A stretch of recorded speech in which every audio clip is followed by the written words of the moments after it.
I'm already in my 30s, and I haven't achieved anything. Have you ever felt that way? Late at night, you pick up your phone, and there it is. Someone who launched a business in their 20s.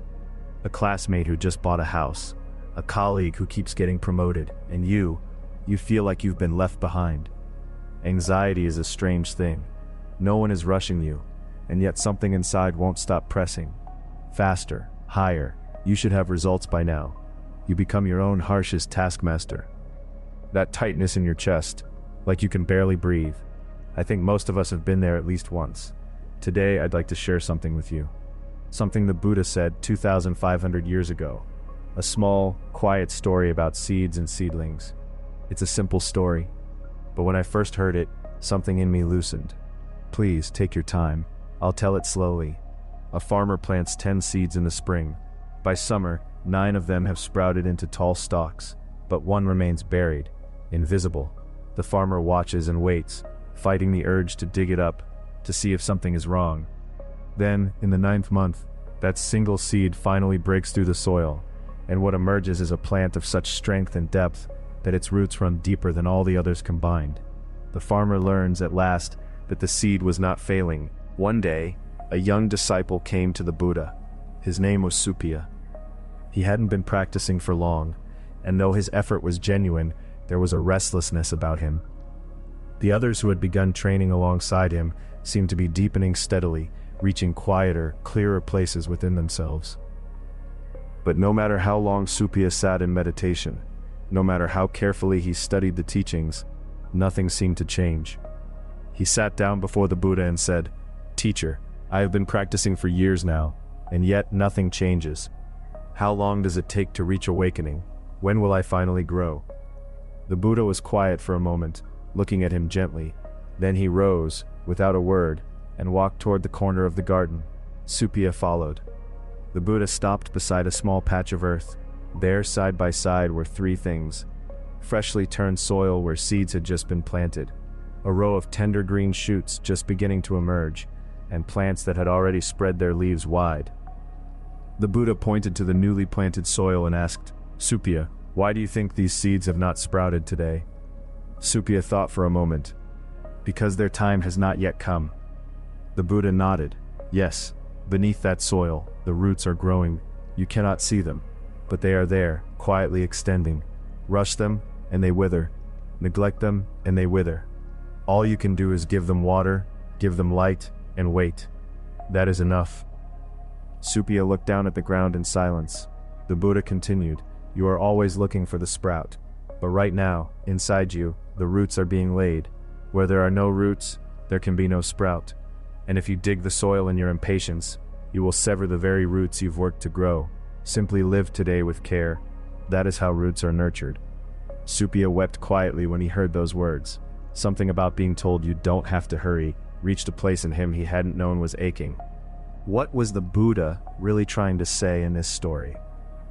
The first thing is this: growth has its own order, and that order cannot be rushed. On the day you plant a seed, no flower appears. First, roots must spread.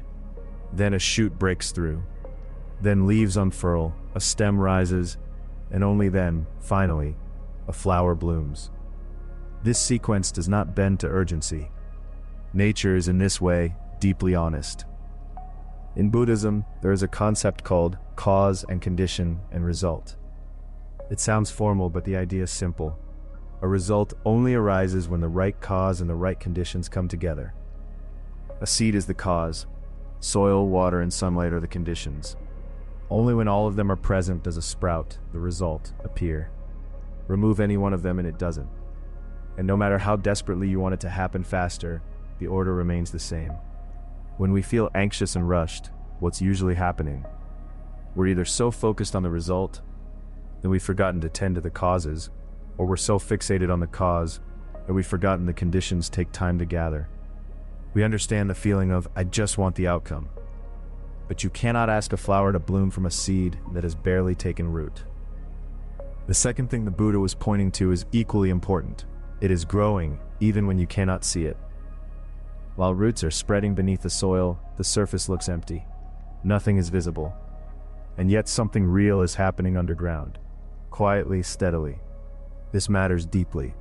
Perhaps we have become too dependent on visible progress, numbers we can measure, results we can explain to others. But genuine growth, the kind that lasts, most often happens in the unseen places, building slowly, layer by layer, without announcement. The Buddha told Suppiya, simply live today with care. This was not an invitation to give up.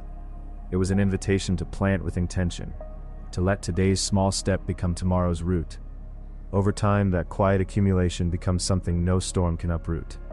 So, how might this teaching touch our everyday lives? Think about work for a moment. You've been at a new job for 6 months. No real results yet. Your senior colleagues seem to glide through tasks that exhaust you. You give everything you have and still feel like you're barely keeping up. And slowly a thought creeps in. Maybe I'm just not cut out for this. But 6 months in, you're still in the season of root growing. Beneath the surface, invisible roots are quietly reaching outward. The one thing you learned today, the mistake you made, and then sat with long enough to understand why. The moment you got to watch someone more experienced work up close, all of that is root. It may not look like a sprout, but it is unmistakably root. Doesn't something in you relax just a little when you hold it that way? The same is true in relationships. There's someone you've been trying to reach, but they don't open easily. You extend yourself again and again, and still the distance doesn't close. Before you decide to give up, remember the seed. Trust does not grow in a single day. It grows through repeated meetings, through words exchanged, through things survived together. Don't force it. Don't dig it up. Just keep offering water, steadily and without expectation. That patience over time becomes something rare and deep. For those of you raising children, this may feel especially close. Your child is slow to find words, struggles to make friends, falls behind in class, each time the worry rises. But your child, that particular seed, is growing in their own soil, at their own pace, sending roots in their own direction. What you can do is tend the ground, keep it warm, keep it nourished, and let them grow without being pulled up to see how far they've come. And for your own life, perhaps most of all, it is not unusual for someone to begin something new in their 40s and find it flowering in their 50s. There are people who returned to learning in their 60s and found their lives growing richer than they imagined. The seed you plant today will take root somewhere. It is never too late. What matters is simply this: live today honestly, live it with care. Before we close, there is one thing I want to leave with you. You don't have to hurry. The seeds are already inside you. Every day you've lived through, every experience you've carried, every person who has touched your life, every word that has moved you, every tear you've quietly let fall, all of it is already there, in the soil of who you are, putting down roots. It's okay if you can't see results today. It's okay if someone else seems further along. Simply live this day with care. That is how your roots grow. Do you remember what the Buddha said to his restless disciple? Simply live today with care. Those words were spoken 2,500 years ago, and they are still, without question, true. Thank you deeply for spending this time with me today. Please, don't rush yourself. Don't be hard on yourself. Walk today at your own pace, in your own time. The seeds inside you are growing, right now, even as you sit here. They always have been. Even now as you leave this hall and return to your ordinary life, to your work, your struggles, your small joys, you are enough exactly as you are. The gardener does not dig up the seed each morning to check its progress. She simply waters it, tends it, trusts it. Be that gardener with yourself.